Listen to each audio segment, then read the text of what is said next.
Hello, Forecaster here again, and we are back for episode 157. And before we head to the Twilight Forest to defeat the boss, I have some things I want to get done around the base.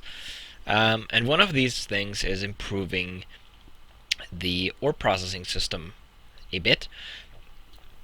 Now, the first thing I'm going to do is cut the power to these machines here, and my inventory is full of stuff that we're going to have a look at later. So, as you can see, in the floor I've embedded a crate. Now this is a 2 by 2 by 3 crate, so it's 3 long, 2 wide like that, and then 2 deep. And instead of having stuff go into the sorting machine, things now go into the crate first, and then into the sorting machine, and the sorting machine sends it to the appropriate location, which is either the ore washing plant, the thermal centrifuge, or the output locker. There's still one problem, however, and that is the thermal centrifuge up here. It still outputs directly into the sorting machine.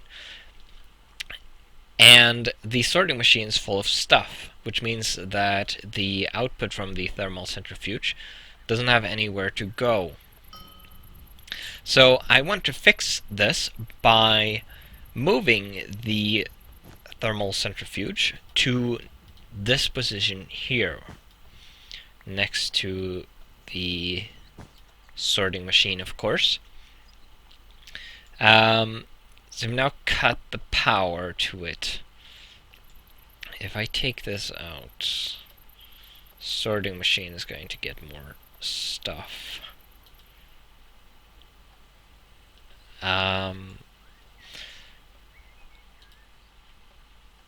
So I can then have...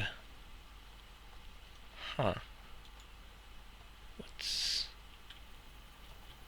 going on?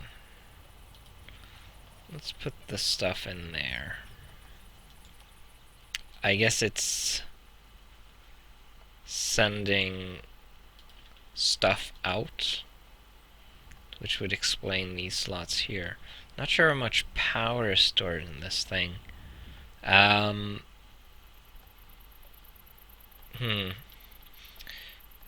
So the plan, simply, is to have a hopper here, and the centrifuge is going to sit on top of it, of course.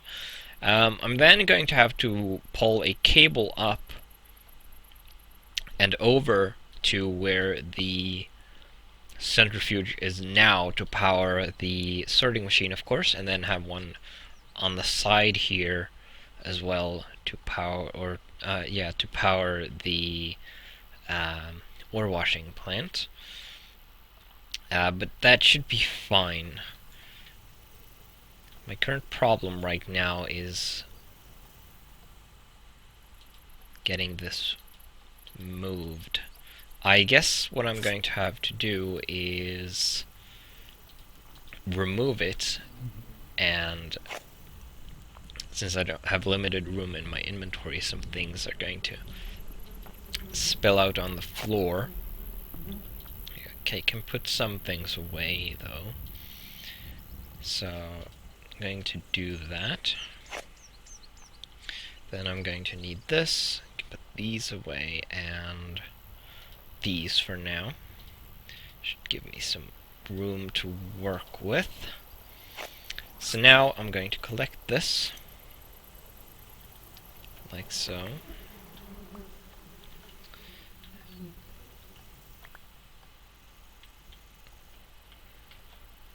Okay, that stuff went into the ore backpack, I guess. That's fine. So let's put this here. Now we're going to have to change this, of course. So we now have no output up. We do have the Oh dang. Crap. Did not mean for that to happen. We're going to want to stop this immediately.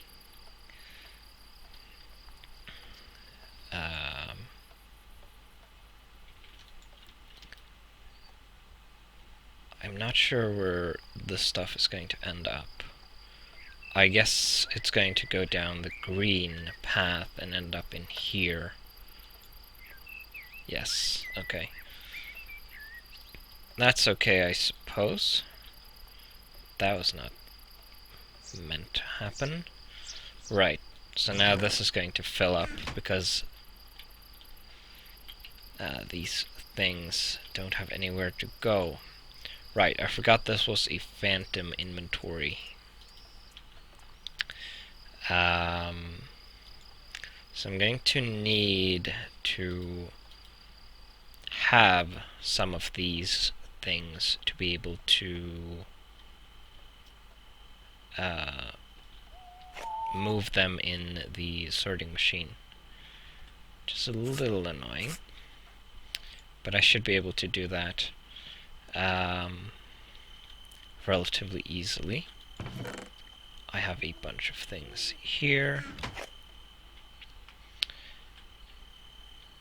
It seems the sorting machine still hasn't run out of power. If I put that in there, is that going to be sent into... No. We have one of those. Purified iron ore, crushed. I move these. Oops, not that. Need some tin. If I take this out, I have gold. I do need some lead.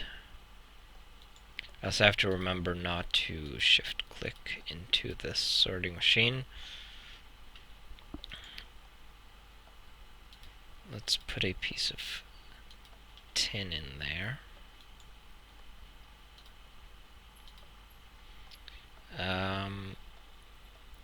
But yeah, so this is the basic plan. Probably going to sort the filter in the sorting machine out later off camera. Probably. I also need to add, or wait, do I have that under here? No. Just realized I need to have a hopper from the second rock crusher. Like so. Should be fine. Yep. And then I can replace the floor here. Right. So now this should work a lot better once I hook up the power again and fix the filter in the sorting machine again. That has run out of power. But, oh well. So, oh, also going to need to actually I don't need this for this anymore, the ejector upgrade, because the hopper will pull out items automatically. So yeah, let's put these away. Let's put them in here for now. I'll sort this out later. I can put this in here as well. Just hope I remember it's there. So, the oil has stopped coming in, and that happens to be because the engine over by the oil well has run out of peat. Now I do have a farm out here configured to harvest peat, but it doesn't plant it, and it's pretty small. Plus, it only runs when one of the two other resources are low. I don't remember exactly which it's configured for.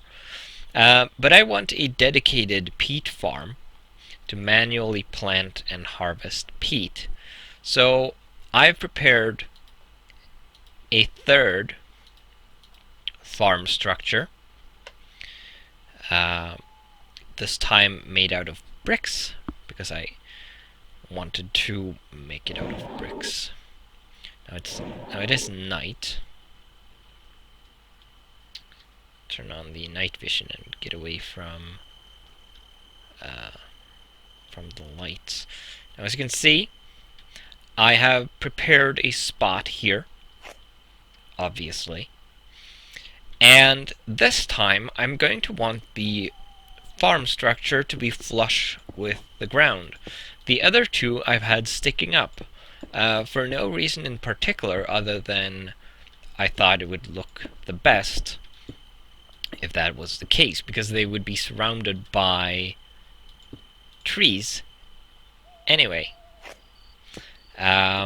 So this is going to be flush with the ground. And, whoops, hopefully I've made the right amount of blocks.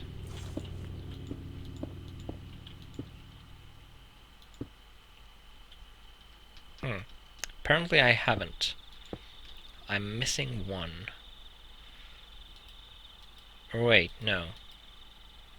No, I'm not. Right. So we're going to want power here. And power should start flowing into this. We have a hatch here for outputting items. Then we have the valve for water input. And finally we have the farm control, which is something I'd forgotten about.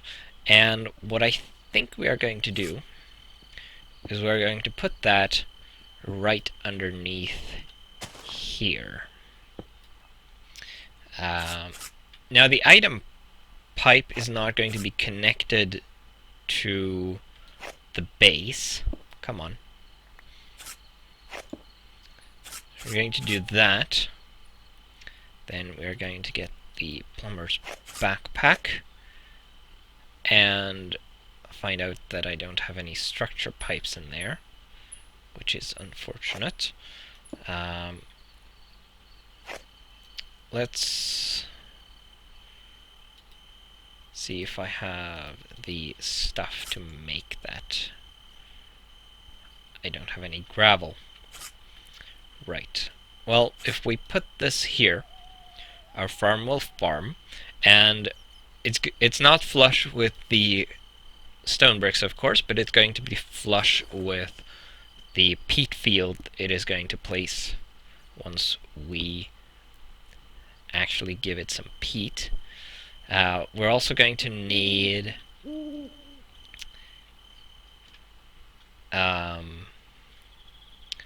the circuit board and some tubes. So let's right, the night vision. Let's get those. Should have an intricate circuit board here and 4 tin tubes. And we're going to put those in and set this to managed farm, and we have tin equals peat bog. And put that in like so. And we get our peat bog circuit board programming. Whoops. Not sure what happened there. It's flashing. Didn't I turn off the night vision? Oh, there we go. Thought I disabled it. Oh well. let's get a couple of structure pipes, and by a couple I mean 8 of them. And now we can go and set this up. So the second thing, or actually third thing, I guess, we're going to do is we're going to make an improvement to the nuclear reactor. If we have time after this, of course. Let's put the structure pipe there. We need the one, so we can put the others away. Then we have some gates, and we're going to have a basic gate here. And this is going to respond to a red pipe signal, and that's pretty much it. So if the red pipe signal is on, it's going to output a redstone signal. And then we're going to have this come all the way here, and then up to this drawer.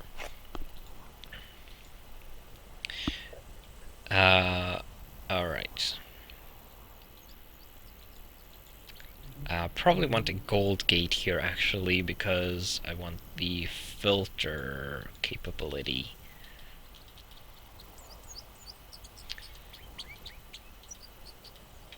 Yeah. So I'm going to have to make a gold gate instead. But I'm going to have it set so when there is...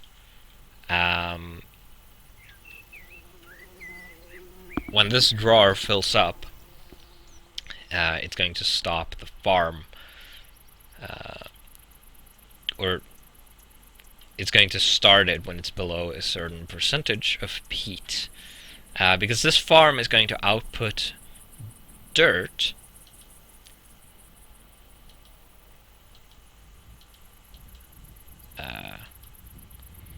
Doesn't this take... Oh, right. Let's plug the circuit in first.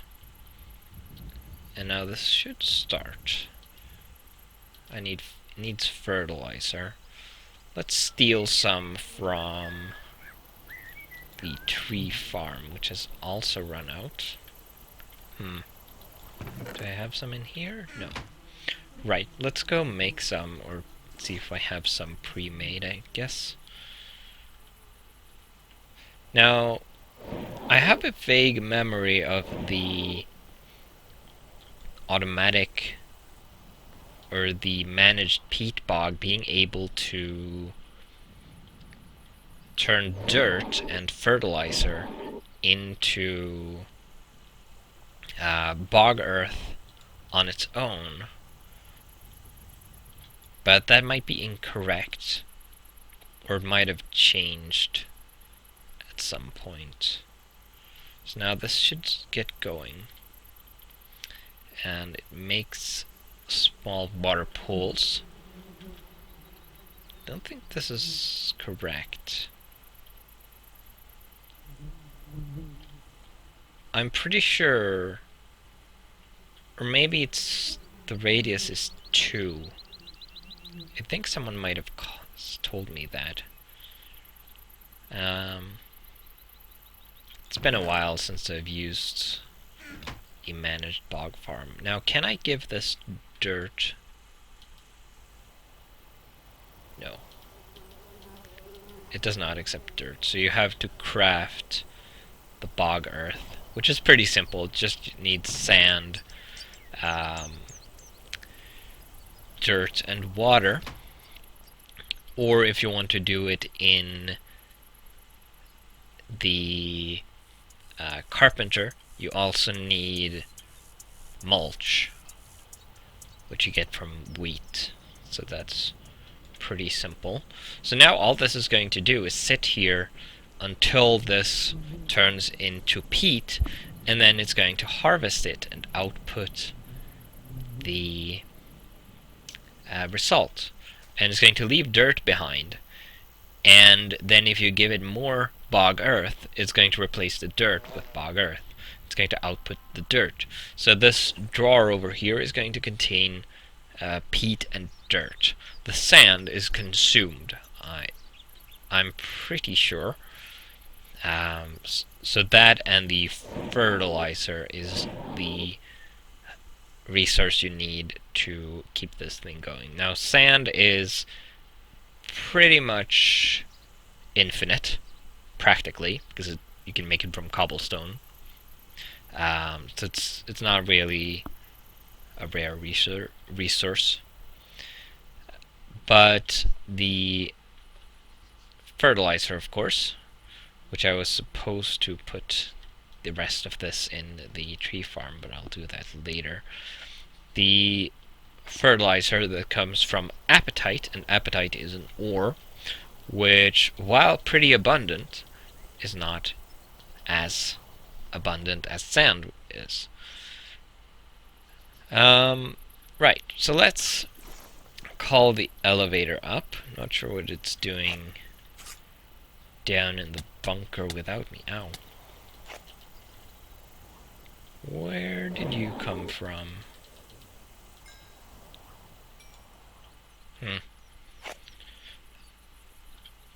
Right.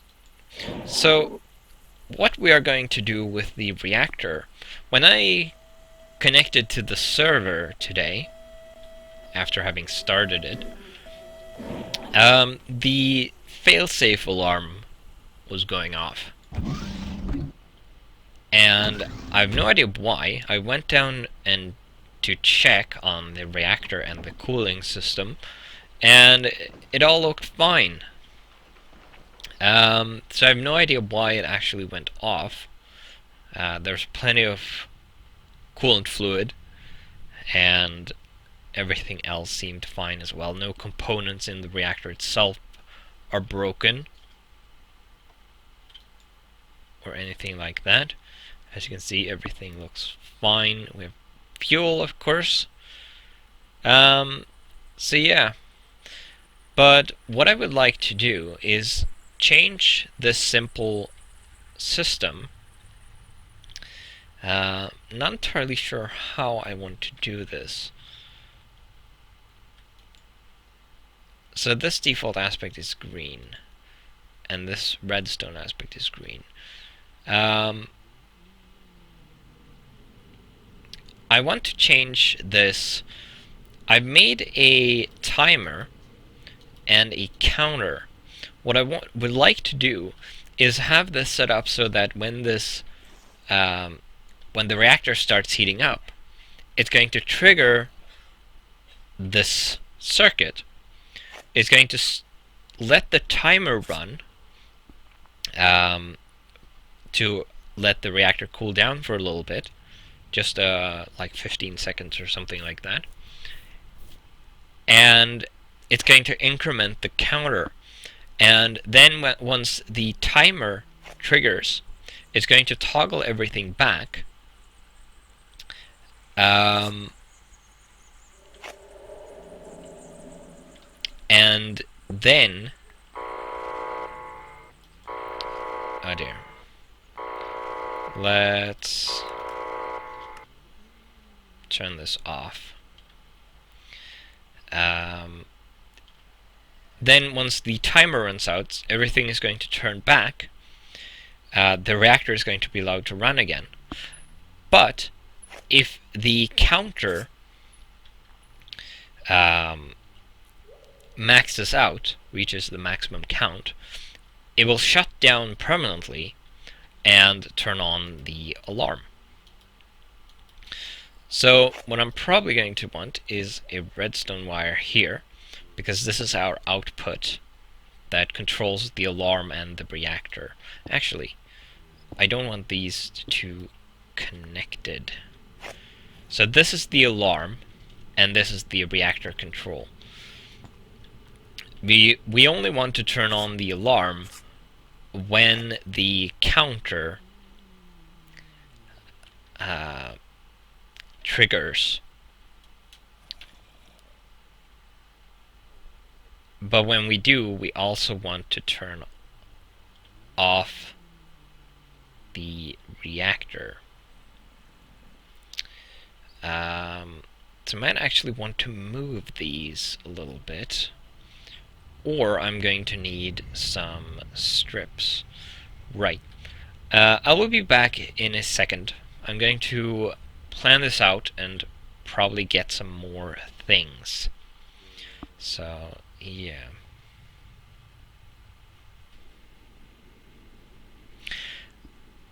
Alright, so we are back.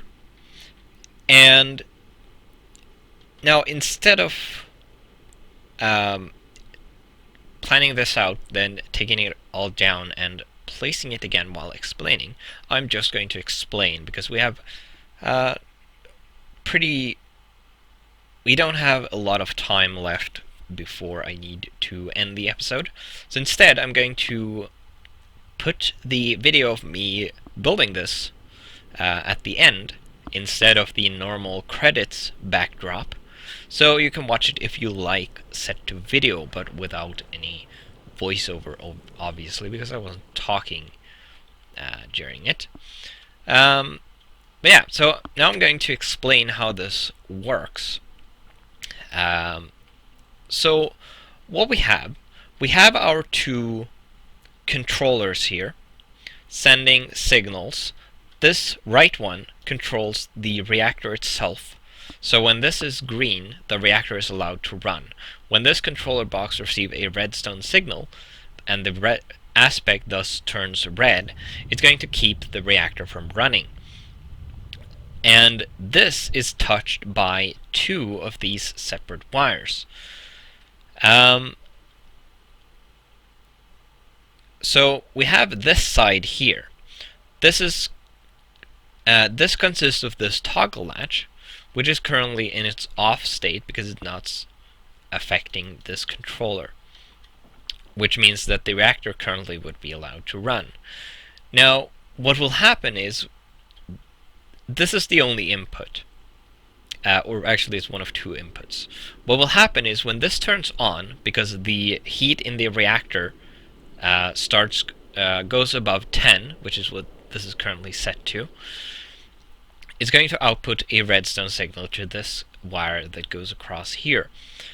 This is going to toggle this latch, and it's also going to increment this counter. As you can see, the counter has already been affected while I've been doing this stuff. The current maximum is 5. The increment number is 1, which means that when there is a redstone signal on this side, it's going to increment by 1. The decrement number is 10, and on the negative side we have a button. This is the reset button. If I click it, the counter is going to reset itself to 0, and it's going to output a signal on the negative side, which is the lowest number. We're not interested in that, however. So when the heat goes up too much, it's going to increment the counter by 1. It's going to toggle this latch. Now what happens when this latch toggles? Now the reactor is being kept off by the coolant system because we don't have any power. We don't need any coolant being produced right now. But when this happens, it's going to toggle this latch. Now up here we have a timer as well. The timer is set to 15 seconds, and it's being kept off by the latch. Now when the latch toggles, the timer is going to run. This is going to power this controller, which is going to turn off the reactor. So it's going to start cooling down. Then once the timer pulses, it's going to toggle the latch back. It's going to set itself so the timer is being kept off again, and the reactor is now going to be allowed to run. So this is a self-contained part of the circuit that will cool the reactor down.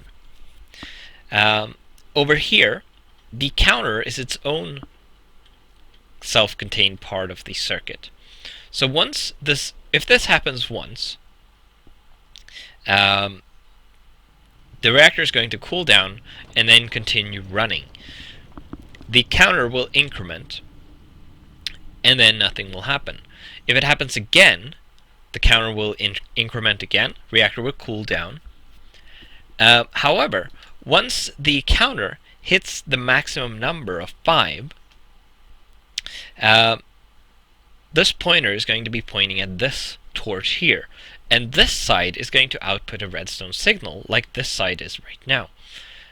And since this wire is connected to both this controller and this one, the signal is going to keep the reactor off, as well as turn off or turn on the alarm that I've set up. Now, if you don't know, you heard the alarm earlier when I accidentally triggered it. If you don't know, if you haven't seen that specific episode where I set that up above here, just behind on the other side of this wall in the ceiling, there is a receiver box and the alarm block from nuclear control that when it receives a redstone signal will play a sound I've chosen, and I think the range it's set to is 64 blocks in all directions. It might actually be horizontal, or maybe not. I'm not entirely sure. But it's loud and obnoxious, and it tells me that something has gone wrong down here. So we are going to turn this around so it sets the same way as this one. Actually, no, I want it. No, I don't want that. Okay, so I want it set the same way. So the alarm system is set up so when the aspect is red, the alarm turns on. So I want this to be green normally by default. And then when this is powered by redstone, the alarm should turn on. So let's make another button, and we are working on overtime now. But I'm going to simulate a couple of overheats by doing this, clicking this button obviously. And you see the timer started, the counter incremented, the reactor is currently being kept off, although it's already off, as I said, from the coolant system. And then it resets, but the counter stays incremented because this circuit cannot decrement the counter or decrease the number. And then it happens again. Now, one problem could be if this input is triggered twice, because we are using a toggle latch here. We have discussed this problem before, and to avoid that you would be using an RS latch instead. But I'm not particularly worried about this triggering twice, because once the reactor is shut down, it should start cooling down, and once it's below 10, it's not going to suddenly rise up again until the reactor turns back on. So there we have the fourth triggering, I think. I could have turned this up so it switched back quicker, but oh well. So now this should be the final one. Right. So here is the obnoxious alarm. This triggered again. So this is going to turn off, but because this signal here is on, the reactor is not going to be allowed to turn back on again, and the alarm is not going to turn off until I come down and push this button here. So the reason I did this, of course, is that I don't want to be alerted once every time this happens, but I do want to be alerted if it happens after a certain number of times. Now, of course, this counter is going to remember every time. It's not going to reset after a certain time, like like, this is not going to trigger the alarm if this happens 5 times on the same day or something like that. No, after it's happened 5 times in total, the alarm is going to go off. And but the point is that if it happens 5 times in quick succession, it's also going to alert me, and the reactor is not going to risk blowing up. It's going to be allowed to cool down. Then if it heats up too much again, it's going to trigger all of this again, like I just demonstrated. And then if